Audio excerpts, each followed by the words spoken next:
Hello friends, ಇವತ್ತಿನ ವಿಡಿಯೋದಲ್ಲಿ ಕುಚ್ಚಲಕ್ಕಿ ಅನ್ನ ಮತ್ತು ಅದಕ್ಕೆ ಬೇಕಾದಂಥ ಒಂದು ಚಿಕನ್ ಗ್ರೇವಿ ಹೇಗೆ ಮಾಡೋದಂತ ನೋಡೋಣ ಫ್ರೆಂಡ್ಸ್. ಈಗ ಇಲ್ಲಿ 1 ಗ್ಲಾಸಷ್ಟು ಕುಚ್ಚಲಕ್ಕಿಯನ್ನು ತಗೊಂಡಿದ್ದೇನೆ ಫ್ರೆಂಡ್ಸ್. ಅದನ್ನೀಗ ನಾನು ಚೆನ್ನಾಗಿ ತೊಳಿತಿದ್ದೇನೆ ಫ್ರೆಂಡ್ಸ್. 3ರಿಂದ 4 ಟೈಮ್ ಅಷ್ಟು ಚೆನ್ನಾಗಿ ತೊಳೆದು ಅದರ ನೀರನ್ನು ತೆಗಿಬೇಕು ಫ್ರೆಂಡ್ಸ್.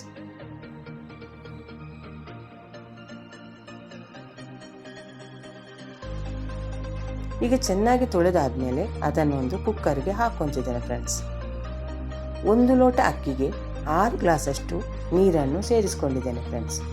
ನಿಮಗೆ ಬೇಕಂದರೆ ನೀರಿನ ಅಂಶ ಸ್ವಲ್ಪ ಕಡಿಮೆ ಇರಲಿ ಅಂದರೆ ಒಂದು 5 ಗ್ಲಾಸಷ್ಟು ನೀರನ್ನು ಸೇರಿಸ್ಕೊಡಿ ಫ್ರೆಂಡ್ಸ್. ಈಗ ಇದಕ್ಕೆ ಒಂದು ಸ್ವಲ್ಪ ಉಪ್ಪನ್ನು ಹಾಕ್ಕೊಂಡು ಒಂದು 5 ಸಿಟಿ ಆಗುವವರೆಗೆ ನಾನು ಕುಕ್ಕರ್ನಲ್ಲಿ ಬೇಯಿಸ್ಕೊತೇನೆ ಫ್ರೆಂಡ್ಸ್. ಈ ಚಾನಲ್ಗೆ ಹೊಸಬರಾದರೆ ಈ ಚಾನಲನ್ನು ಸಬ್ಸ್ಕ್ರೈಬ್ ಮಾಡ್ಕೊಳ್ಳಿ. ಬೆಲ್ ಐಕಾನನ್ನು ಆಲಲ್ಲಿ ಸೆಟ್ ಮಾಡಿದರೆ ನಾನು ಮಾಡೋ ವಿಡಿಯೋ ನಿಮಗೆ ನೋಟಿಫಿಕೇಷನಲ್ಲಿ ಬಂದು ಬಿಡುತ್ತೆ ಫ್ರೆಂಡ್ಸ್.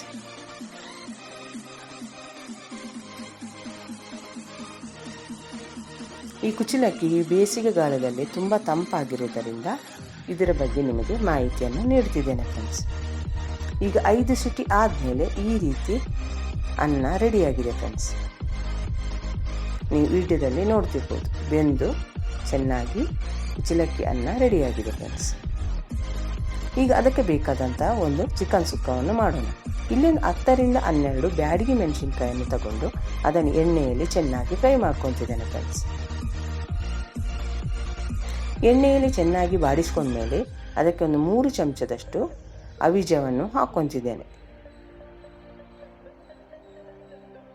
ಅರ್ಧ ಚಮಚದಷ್ಟು ಜೀರಿಗೆ, ಒಂದು 6ರಿಂದ 7 ಮೆಂತೆಕಾಳು, ಒಂದು 8ರಿಂದ 10 ಕಾಳು ಮೆಣಸನ್ನು ಕೂಡ ಇಲ್ಲಿ ಸೇರಿಸ್ಕೊತೇನೆ ಫ್ರೆಂಡ್ಸ್. ಜೊತೆಗೆ 1 ಎಲೆ ಕರಿಬೇವನ್ನು ಕೂಡ ಇಲ್ಲಿ ಹಾಕ್ಕೊಳ್ಳೋಣ.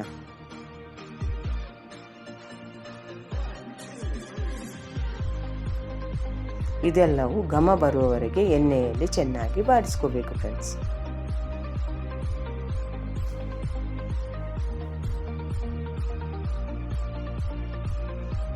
ಈಗ ಇಷ್ಟ ಆದರೆ ಸಾಕು ಫ್ರೆಂಡ್ಸ್. ಈಗ ಒಂದು ಈರುಳ್ಳಿ ಮತ್ತು 1 ಗೆಡ್ಡೆ ಬೆಳ್ಳುಳ್ಳಿಯನ್ನು ನಾನು ಗ್ಯಾಸ್ ಒಲೆಯಲ್ಲಿ ಡೈರೆಕ್ಟಾಗಿ ಸುಡ್ತಿದ್ದೇನೆ ಫ್ರೆಂಡ್ಸ್.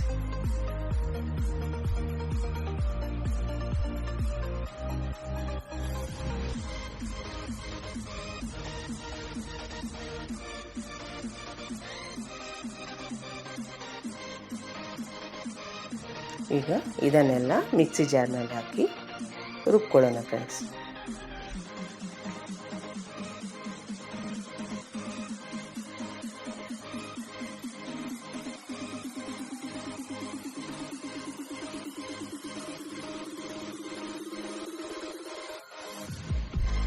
ಈಗ ತಣ್ಣಗಾಗಿರುವಂಥ ಬ್ಯಾಡಗಿ ಮೆಣಸಿನಕಾಯಿಯನ್ನು ಹುರಿದಿರುವುದನ್ನು ಇದಕ್ಕೆ ಹಾಕ್ಕೊತಿದ್ದೇನೆ ಫ್ರೆಂಡ್ಸ್.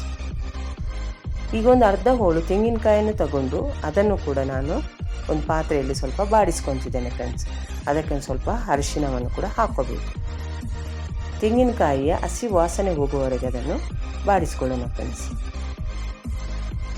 ಅದಕ್ಕೆ ಯಾವುದೇ ರೀತಿಯಿಂದಲೂ ಎಣ್ಣೆಯನ್ನು ಸೇರಿಸ್ಕೊಳ್ಳೋದು ಬೇಡ ಫ್ರೆಂಡ್ಸ್. ಯಾಕಂದರೆ ತೆಂಗಿನಕಾಯಲ್ಲಿ ಸ್ವಲ್ಪ ಎಣ್ಣೆ ಅಂಶ ಇರುವುದರಿಂದ ಅದು ಅಷ್ಟೇ ಸಾಕು ಫ್ರೆಂಡ್ಸ್.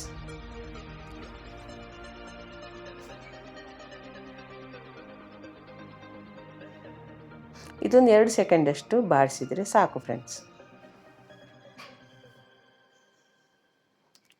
ಈಗ ಅದನ್ನು ಕೂಡ ತಣ್ಣಗಾಗಲು ಹಾಗೆಯೇ ಇಟ್ಟು ಬಿಡೋಣ ಫ್ರೆಂಡ್ಸ್. ಈಗ ಒಂದು ಪಾತ್ರೆಗೆ ಒಂದು 3 ಚಮಚದಷ್ಟು ಎಣ್ಣೆಯನ್ನು ಹಾಕ್ಕೊಂಡು ಅದಕ್ಕೆ ಒಂದು ಚಕ್ಕೆ, 2 ಲವಂಗ, 1 ಏಲಕ್ಕಿ ಹಾಕ್ಕೊಳ್ತೇನೆ ಫ್ರೆಂಡ್ಸ್. ಈಗ ಇದಕ್ಕೆ ಅರ್ಧ ಹೋಳು ಈರುಳ್ಳಿಯನ್ನು ಸಣ್ಣಗೆ ಹಚ್ಚಿಕೊಂಡು ಹಾಕ್ಕೊತಿದ್ದೇನೆ ಫ್ರೆಂಡ್ಸ್.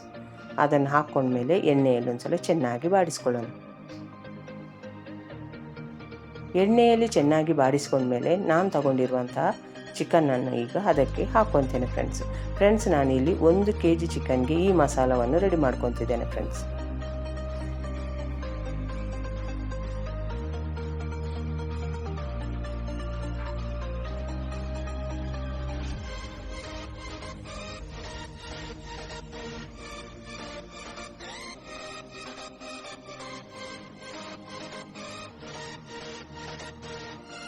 ಈ ಚಿಕನನ್ನು ಹಾಕೊಂಡ್ಮೇಲೆ ಎಣ್ಣೆಯಲ್ಲಿ ಒಂದ್ಸಲ ಎಲ್ಲವನ್ನು ಚೆನ್ನಾಗಿ ಮಿಕ್ಸ್ ಮಾಡ್ಕೊಳ್ಳೋಣ.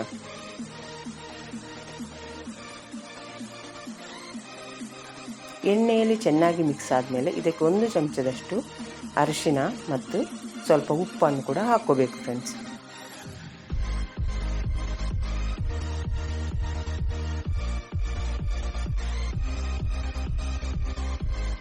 ಉಪ್ಪನ್ನು ಹಾಕೊಂಡ್ಮೇಲೆ ಅದರಲ್ಲಿರುವ ನೀರಿನ ಅಂಶ ಬಿಟ್ಕೊಳ್ಳೋವರೆಗೆ ನಾವು ಎಣ್ಣೆಯಲ್ಲಿ ಚೆನ್ನಾಗಿ ಫ್ರೈ ಮಾಡ್ಕೊಳ್ಳೋಣ.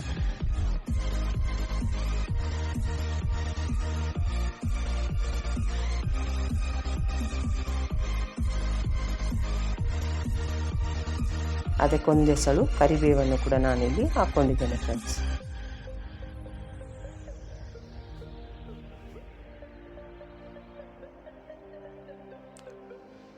ಈಗ ಇದರಲ್ಲಿರೋ ನೀರಿನಂಶ ಬಿಟ್ಕೊಂಡ್ಮೇಲೆ ಇದಕ್ಕೆ 1 ಗ್ಲಾಸ್ ಅಷ್ಟು ನೀರನ್ನು ಹಾಕ್ಕೊತಿದ್ದೇನೆ ಫ್ರೆಂಡ್ಸ್.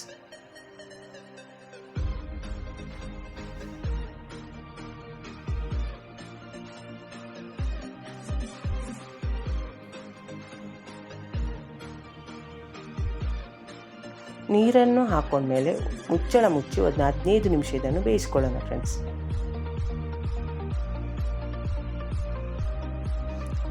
ಈಗ ನಾನು ಮಿಕ್ಸಿ ಜಾರ್ನಲ್ಲಿ ಹಾಕಿರುವಂಥ ಮಸಾಲವನ್ನು ತರಿಯಾಗಿ ರುಬ್ಕೊಂಡಿದ್ದೇನೆ ಫ್ರೆಂಡ್ಸ್. ನೀವು ವಿಡಿಯೋದಲ್ಲಿ ನೋಡ್ತಿರ್ಬೋದು, ನೀರನ್ನಂತೂ ಸೇರಿಸ್ಕೊಂಡಿಲ್ಲ ಅದಕ್ಕೆ. ಈಗ ಇದಕ್ಕೆ ನಾನು ಕೊಬ್ಬರಿಯನ್ನು ಹಾಕ್ಕೊಂಡು ಎಲ್ಲವನ್ನು ಮಿಕ್ಸ್ ಮಾಡ್ಕೊತಿದ್ದೇನೆ ಫ್ರೆಂಡ್ಸ್. ಈಗ 15 ನಿಮಿಷ ಆದಮೇಲೆ ಚಿಕನ್ ಚೆನ್ನಾಗಿ ಬೆಂದಿದೆ ಫ್ರೆಂಡ್ಸ್.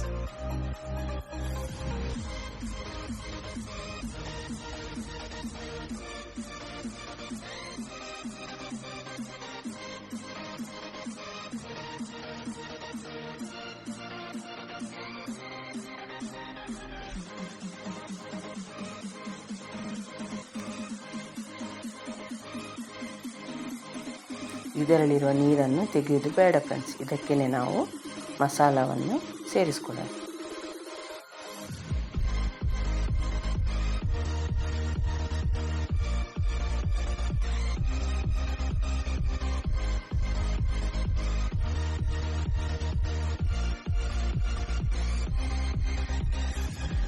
ಮಸಾಲವನ್ನು ಇಲ್ಲಿ ತರಿಯಾಗಿ ರುಬ್ಕೊಂಡಿದ್ದೇನೆ ಫ್ರೆಂಡ್ಸ್.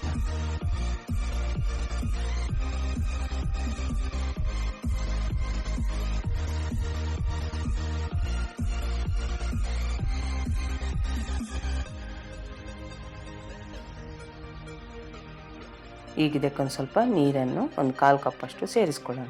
ಇದರ ಜೊತೆ ನೀರು ದೋಸೆನೂ ತುಂಬ ರುಚಿಯಾಗಿರುತ್ತೆ ಫ್ರೆಂಡ್ಸ್. ಈಗ ನಮಗೆ ಬೇಕಾದಂಥ ಚಿಕನ್ ಸುಕ್ಕ ರೆಡಿಯಾಗಿದೆ ಫ್ರೆಂಡ್ಸ್.